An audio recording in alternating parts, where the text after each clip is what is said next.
لقد صدق الله رسوله الرؤيا بالحق لتدخلن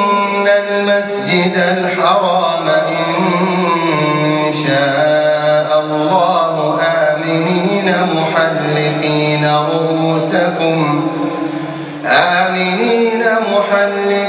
رؤوسكم ومقصرين لا تخافون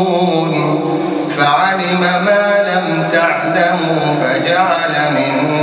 دون ذلك فتحا قريبا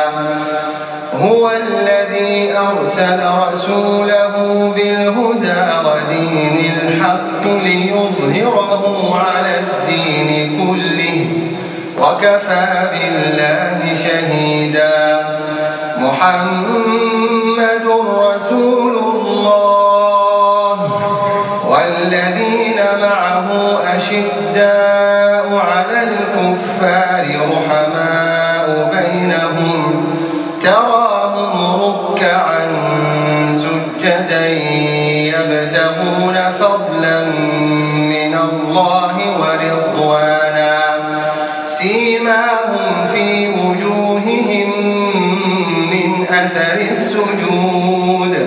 ذلك مثلهم في التوراة ومثلهم في الإنجيل كزرع أخرج شطأه فآزره فاستغلظ فاستوى على سوقه يعجب الزراع ليغيظ بهم الكفار